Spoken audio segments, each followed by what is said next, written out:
그냥 이 상태로 놔두면 또 한국이 가운데서 굉장히 어려운 상황이 되는 거예요. 그래서 미사일을 쏘는 거예요. 과연 중국이 그 카드를 지금 쓸 필요가 있을까? Round 1, fight.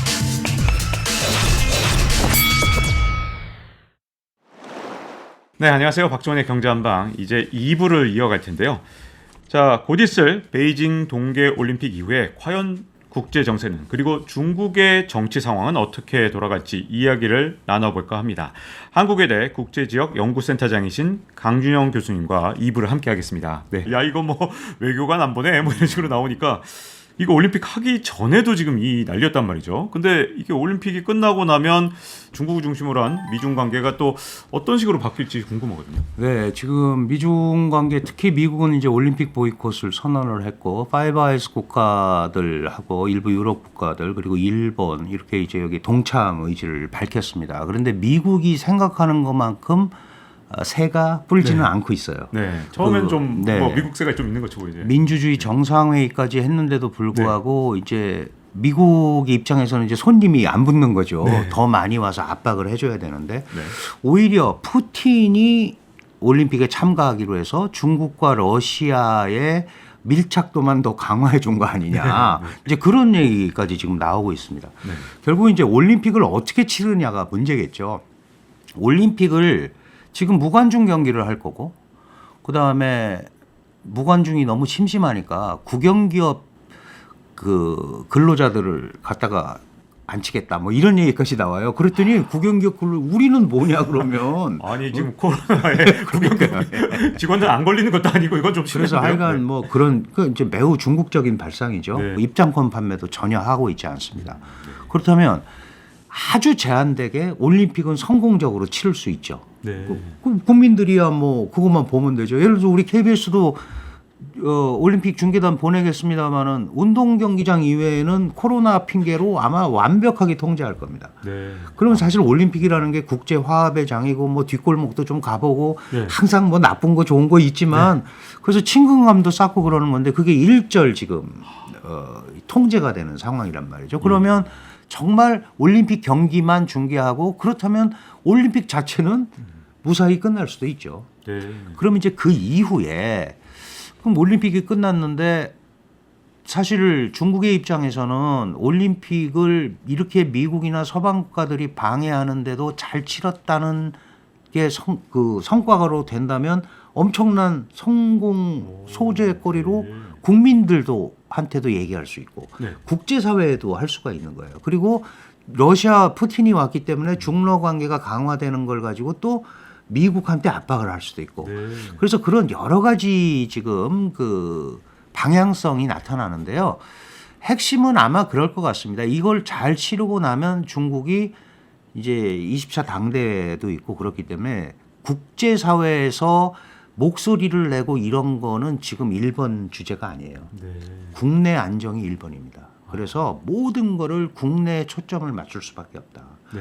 그리고 우리가 일부에서도 얘기했습니다마는 그러면 시진핑 체제가 정말 그렇게 확고하냐 아니면 왜 이렇게 경제가 어려워지느냐 그러면 경제에 관해서는 다른 얘기도 듣는 모습을 보여줘야 되거든요.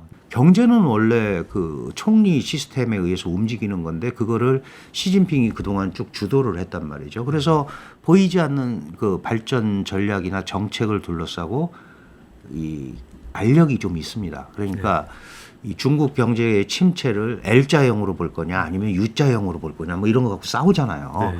리커창은 천천히 올라가는 방법을 해야 되고 지금 시진핑 같은 경우는 강력한 시스템 그러니까 빅테크 기업이나 이런 데서 완벽하게 시스템을 만들어 놓고 거기다 투자를 하면 반등하는 효과가 더 크다. 네. 이렇게 얘기하는 거거든요. 그러면 이런 거에 대해서도 내부적인 조정이 우선일 거고 미국도 중간 선거 있잖아요. 그러니까 이게 아주 양측이 서로 애매하게 걸려 있기 때문에 이 갈등을 증폭시키거나 이러지는 않을 것 같아요. 네.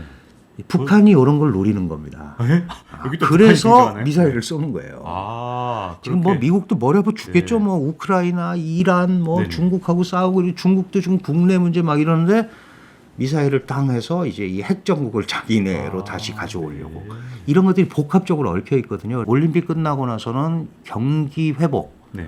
활성화, 안정 이런 쪽에 중국이 1차적으로 초점을 맞출 거기 때문에 국제 정세에서 그렇게 막 뚜렷하게 치고 나가서 갈등을 증폭하는 그런 거는 최소화할 가능성이 크다 이렇게 저는 판단합니다. 네.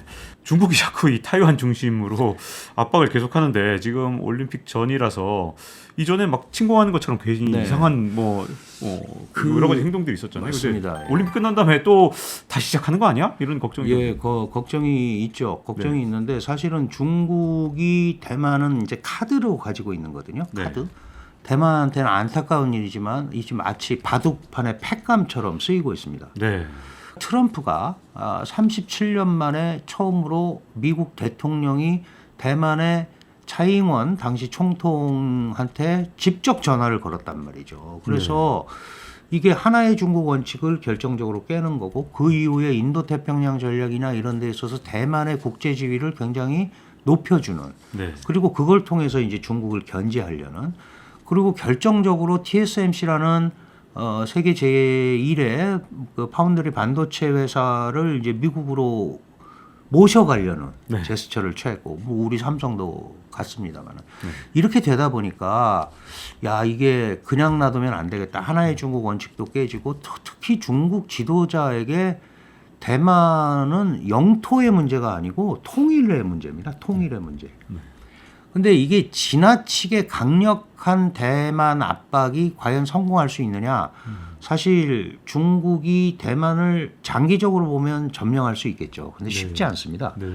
그 대만은 세계에서 8번째로 탄도미사일을 자체 개발한 국가예요. 네.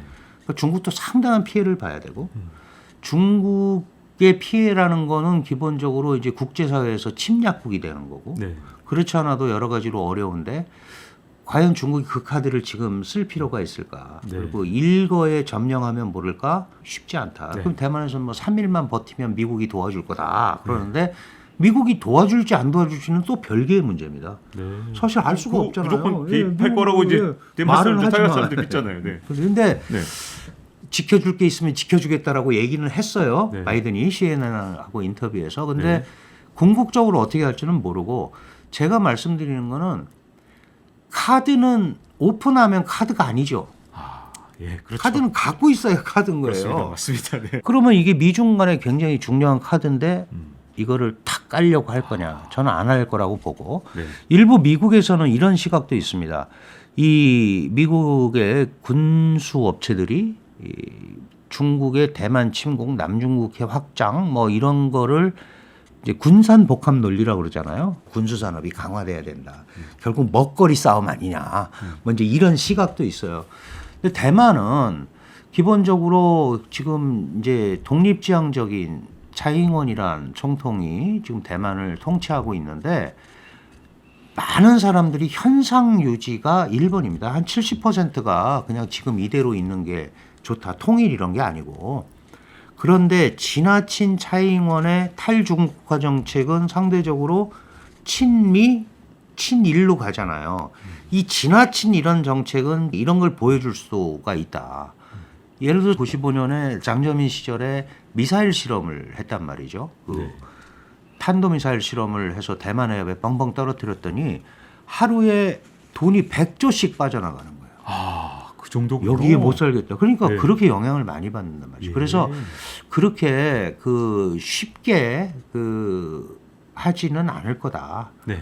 그리고 카드로 갖고 있는 게 훨씬 좋고 그걸 가지고 쓸 거다 이렇게 보는 거고 만약에 하게 되면 일거의 점령이 가능하고 미국의 접근을 막을 수 있다라고 중국이 주장하는 2027년 그게 이제 인민해방군 창건 100주년입니다. 네. 그때쯤 돼서 오퍼레이팅 할 수 있는 군대를 제대로 자신들이 통제할 수 있고 미국과 소위 대항할 수 있는 힘이 생기게 되면 그때는 가능하지 않겠느냐라고 보는 겁니다. 그래서 지금은 그 중국이 대만을 공격을 해서 얻는 게 별로 없죠. TSMC 때문에 뭐 할 거다라고 얘기하는 사람도 있는데 그거야 껍데기가 있으면 뭐합니까? 기술자들하고 그게 중요한 건데 그거 뭐 못 쓰면은 갈 데가 없죠. 그리고 대만에도 지금 약 150만 명의 다문화 가정이 이루어져 있습니다. 많은 중국의 반도체 인력이 대만에서 공수가 됐고 네. 그래서 그렇게 우리가 생각하듯이 그냥 전쟁 논리로 네. 이렇게 보기에는 한계가 있죠. 네. 미국과의 관계. 이 관계에서 이제 중간 선거 전에 이제 큰 일이 있겠느냐 이렇게 말씀하셨는데 저도 그랬으면 좋겠고 그럴 것 같긴 하지만 또 혹시 이렇게 반대 시각으로 볼 수 있지 않을까. 첫 번째는 예를 들어 중국이 중간 선거까지 미국이 아무 짓도 못한다 이렇게 생각하고 뭔가 좀 더 액션을 취할 수도 있고 반대로 이 바이든 입장에서는 지지율이 너무 많이 떨어져서 어차피 이렇게 네. 중간 선거하면 참패할 텐데 뭔가 내가 지지율을 회복할 만한 사건 즉 중국을 예를 들어서 내가 트럼프보다 더 잘 때려라든가 뭐 이런 행동을 취할 수 있는 거 아닐까요? 네, 그 군사적인 행동으로 그렇게 하기는 어려울 네네. 거고요. 네. 다른 형식으로는 그게 가능합니다. 근데 이제 미중 간의 갈등을 잘 살펴보시면 트럼프가 일단 칼을 빼서 중국을 공격했고 공격을 하는 거 이상의 반격은 하지 않습니다. 네. 그래서 10을 공격하면 한 9.8까지만 반격을 해요. 야, 네, 그걸 계산 넘어가는 엄청나겠군요. 거, 네. 넘어가는 건 잘 하지 않습니다. 넘어가는 네. 걸 하면은 이제 반격에서 반공이 되는 거죠. 공격이 돼 버리는 네, 거죠. 거꾸로 공격이 그러면은 그거는 중국이 감당하기 어렵거든요. 네. 그래서 중국이 지금 택하는 거는 피해자 코스프레입니다. 네. 미국이 때려서 그러는 거지. 아, 우리는 평화와 협력과 이거가 우선인데 자꾸 우리한테 저런다. 그런데 트럼프는요. 네. 1대1로 대놓고 중국한테 강공을 펼쳤는데 바이든은 아주 고단수란 말이죠. 그래서 중국하고 미국이 1대1 구도였던 거를 왜 나 혼자 그래. 내가 주도하는 국제사회와 네. 중국 구도를 만들어버린 거예요. 네. 중국이 너무 힘들죠. 그래서 그런 의미에서 미국이 하는 거 이상의 반격은 하기가 어렵다. 다만 네. 거기서 이제 한 가지 문제가 생길 수 있어요. 바이든이 미국이 지지율도 떨어지고 중국 공격을 하는데 강력한 군사 공격이 아니더라도 더 강력한 중국을 옥죄이는 정책을 하게 되면 시진핑 입장에서도 가만히 있으면 바보같이 돼버리잖아요. 그리고 그렇죠. 뭐 중국의 꿈도 날아가고 뭐 사면임도 날아가고 다 이렇게 된다 그러면 중국이 더 강경한 조치를 취할 수 있죠. 네. 더 강경하게 반격에 그걸 넘어서서 뭐 히토류 전면 수출 금지 막 예를 들어서 그거부터 시작해가지고 군사적 대치까지 갈 수도 있어요. 결국은 둘 다한테 안 좋을 거기 때문에 네.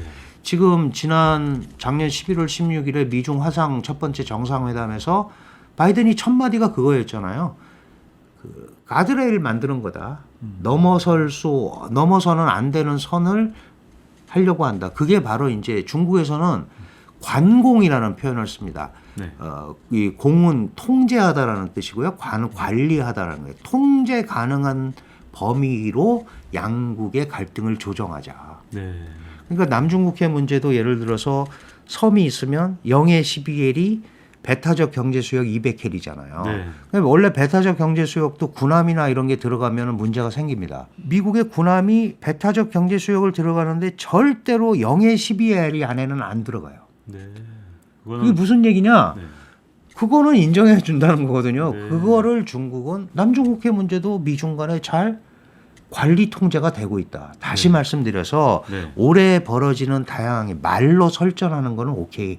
네. 그거는 서로. 네. 그러나 그런 마지노선을 정해서 그 안에서 벌어지는 거는 중국도 기꺼이 네. 받아들일 개연성이 있는 겁니다. 그래서 그게 다만 이제 미국의 선거의 속성상 중국을 세게 때려야 올라가기 때문에 올라갈 건데 그렇다고 뭐 군사 공격이나 이런 거를 군사력을 동원해서 할 수 있는 상황은 아니고 네.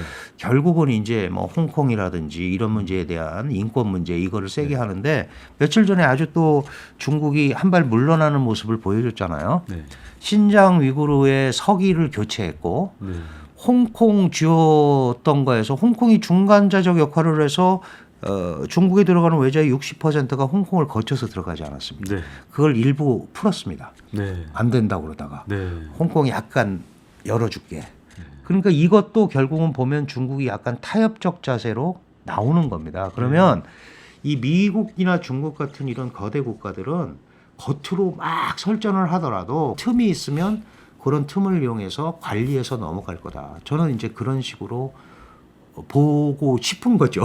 이게 진짜로 문제가 생기면 정말 복잡해지니까.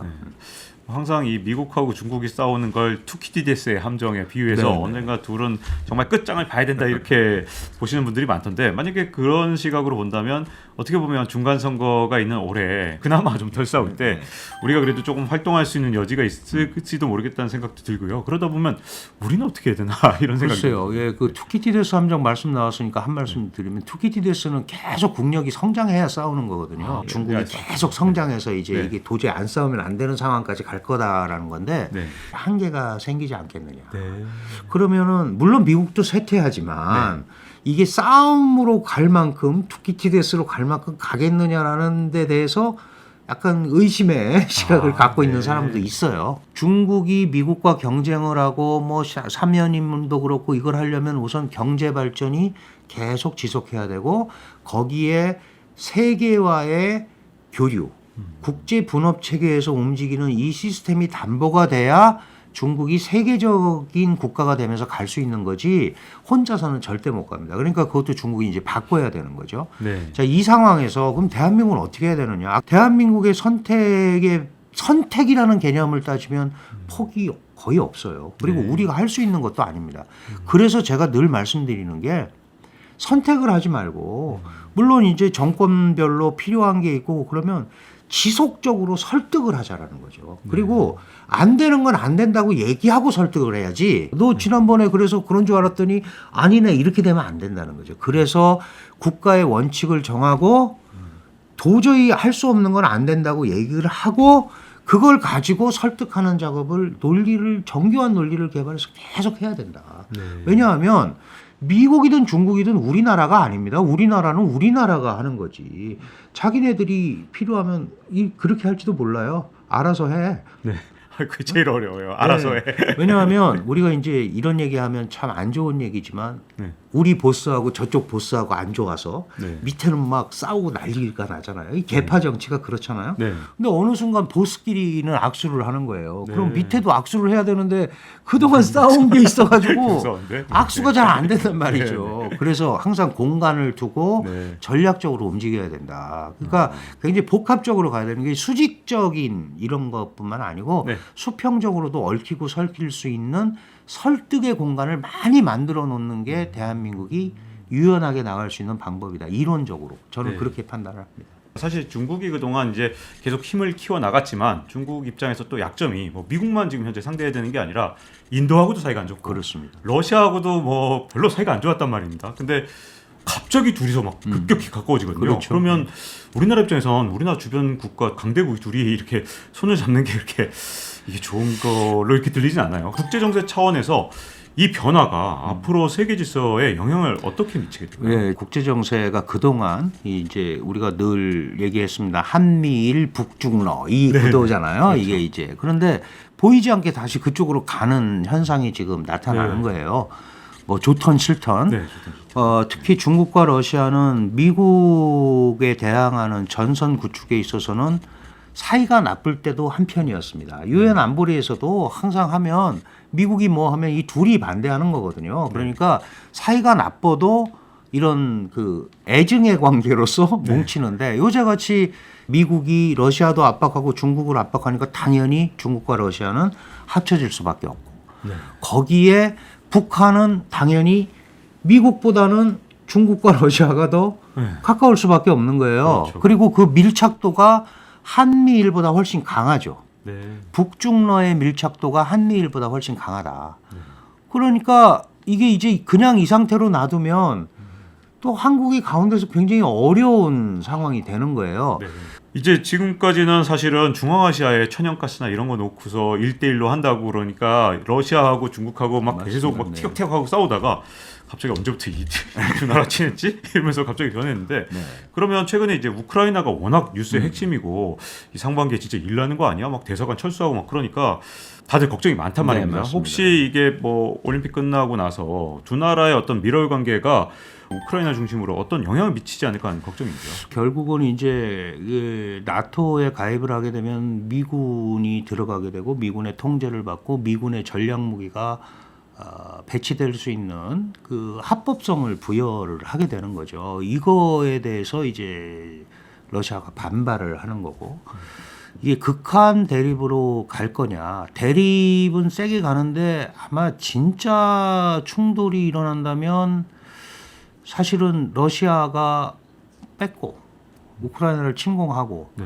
미국은 별 쓸 네. 수가 없어요, 사실은. 걱정됩니다. 그래서, 지금 네, 미국에서 그래서- 경제지만 운운할 때. 그래서 네. 미국이 막으려고 애를 쓸 거다. 아예 애초에 안 일어나야지. 애초에 안 일어나면 그렇습니다. 군사적 일어나면은 사실은 나토군이라는 게 그렇게 네. 그 옛날같이 뭐 일사불란하게 뭐 군사 조직이지 그거 안 않지 되거든요. 않습니까? 네. 그러니까 그 상징적인 의미가 훨씬 크기 때문에 그렇게 안 가도록. 그래서 네. 지금 며칠 전에 회의에서 우리가 서면으로 답변하겠다. 그런 그 약간의 시간 끌기가 벌어질 수 있는데 미국이 어떻게 나오나 보자 해서 할 수도 있습니다. 근데 미국도요. 여기서 밀리면 이제 그렇지 않아도 힘의 쇠퇴가 뭐 어쩌고 저쩌고 그러는데 네. 유럽을 한테 나를 따르라 그래놓고 지금 그렇게 하면 안 되거든요. 그래서 정말로 그러면 이제 큰 사건이 벌어질 수 있기 때문에 네. 저는 미국이 그렇게까지 가는 거를 사전에 막기 위해서 부단한 러시아와의 그 소통을 하지 않을까 네. 그렇게 생각이 듭니다. 중국을 중심으로 해서 한번 이 세계 국제 정치 그다음 질서에 대해서 알아봤습니다.